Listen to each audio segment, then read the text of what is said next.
Hi, friends. Hope everybody's doing well. I hope everybody had a chance to kind of catch up on my last video and understand where I'm at this point in the game, since I just recently returned to Guild Wars 2. And with my return, the push beta began, and I kind of just wanted to do my quick thoughts on the game mode in general from a PvP player's perspective, because, this is the first new piece of PvP content I think this game's had in quite a while, besides maybe the World v World restructuring. So let's start with the good, and I think the most obvious good thing I can say about this is I'm glad that ArenaNet has decided to touch PvP and put some work on it.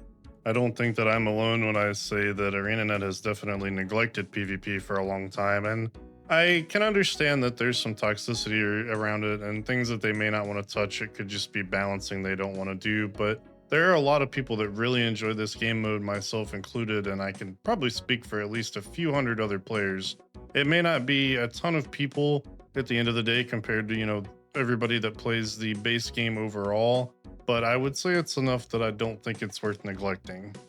Now, secondly, I do think that this game mode at its core design is very healthy for the game mode. Now, it's different in regards to the normal capture the point type gameplay that we're used to, and it gives us an objective to focus on. But honestly, I think this type of game mode fits in really well with Guild Wars at its core. It also gives us like kind of a new perspective on PvP as a whole and just how the fights happen. You have your general team fighting in the regular game mode, sure, but this is just an absolute brawl, non-stop action all the time. And honestly, I think that's a really good game mode to have in a game like this. And it could be a stretch, but I could definitely see them fully releasing this game mode with the intention of doing possibly developer and tournaments or something of that nature. I do think that this type of game mode is a lot easier for a viewer to digest from a spectator standpoint. There's still a lot going on if you don't understand the core game, but it's a lot easier to watch and figure out what's going on because you can focus on just the one objective moving one way or the other versus having to have some semblance of realization of what's happening across the entire map.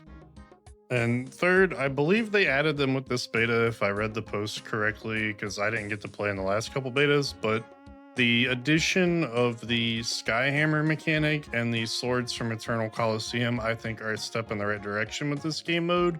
This game mode can definitely be a slog left and right sometimes, and having something like that to really shake up which side's pushing really hard versus which side isn't can definitely help underdog stories occur, which I think is really healthy in a PvP mode. Without a mechanic like this, to be brutally honest, I think a lot of people will just AFK if they think there's no chance in winning. So having a mechanic to play around that can definitely swing a game from one side to the other, I think is almost mandatory to prevent this mindset from running rampant.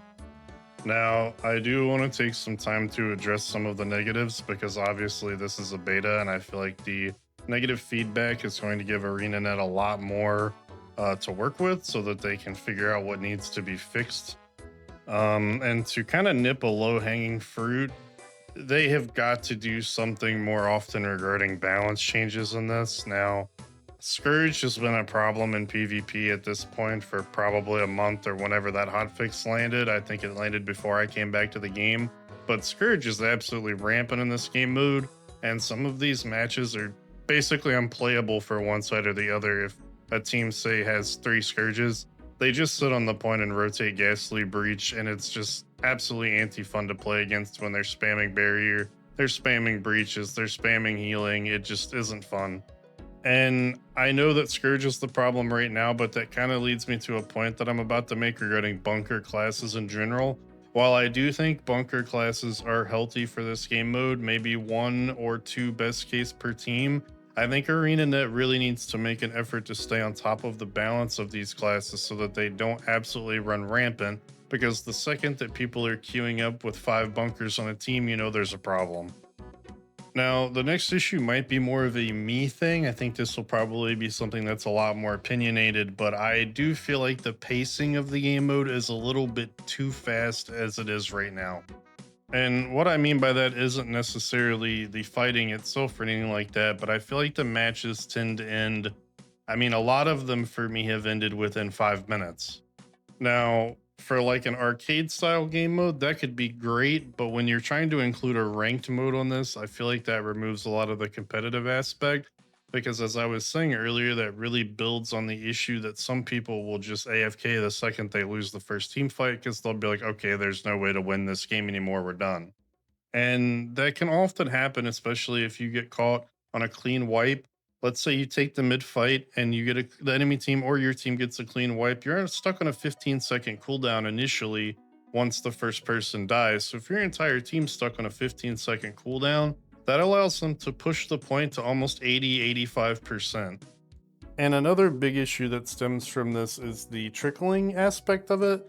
A lot of times, if you kill one or two people, you have three people that then just default to trying to hold the point. And you could say this is kind of a player issue. It could be, but I think the game mode kind of enables it. Those three players will sit there to try to prevent the point from moving while the other two respawn. And by the time those two respawns get back, the other three people are dying. And you get stuck in a never ending loop of never having your full team together. And I'm not really sure off the top of my head what a good solution for this would be, because in a game like League of Legends, for instance, if one of your solo players dies, or even an individual lane, that's just it. They're individual lanes. So as they respawn, they just go back to their respective lane, but the other lanes aren't necessarily impacted by them not being there for 20 seconds. And my first solution that comes to mind for this would be maybe adding some type of mechanic that allows for an instant res. And this could be very overpowered, so I would be careful, but I think maybe if the losing team had access to some way to get a power up that allows them to, maybe even if it's only one or two members of their team, have them res instantly when they go down, versus having to wait that 15 seconds. And in regards to the Skyhammer beam, I do think this is a good start, but I would definitely look to make some adjustments to it. I feel like anybody that's played Skyhammer enough, you kind of understand the timing of the beam and you can just stand in it and roll. I really think that if you're in that beam, it should be unevadable. That way it's a lot more of a pressure point to the objective, because a lot of people, even if the losing team gets that, the winning team will just stand on the point and can keep it pushing anyway. Or otherwise they really should just make it to where when that beam is active, the point can't be moved. This would give people a little bit of breathing room to possibly regroup on respawns, or it would force team fights, because while the point can't be moved, the people that are there are just going to hit what's in front of them and start fighting. And this could almost be seen as like a miniature game restart, because at that point, everybody is going to fight what's in front of them. They're going to wait and they're going to jump on the point again. It's going to be that hectic team fight that you get as soon as the game starts when you're running into mid to get to the point first. And the last point I wanted to make, I wouldn't really say it's a negative, but it's something that I would have considered. There's a part of me that thinks that this game mode may be better in a 3v3 setting if the map stays this small. I know we don't want a great big map because it causes a lot of running and things of that nature, and it's kind of anti-fun for some people. But with the way that the map is right now, I definitely feel like 5 people might be too many.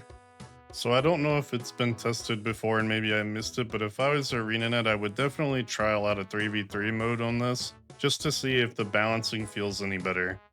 But ultimately during this beta, I had a good time. I got around 100 games in on my new Elementalists that I've been trying to play. I'm still a little bit torn what class I want to run in PvP between Mesmer, Ellie, and Revenant after playing Necromancer for the entire time. Maybe you guys could give me some feedback on what you'd like to see, because I'm stumped. But let me know your thoughts about the beta in the comments below. Let me know how it felt for you guys, and if anything I said you disagree with, I'd love to hear it. But I hope you guys have a great rest of your day and a great rest of your week as well, and I'll look forward to talking to you guys in the next one. See you later, guys.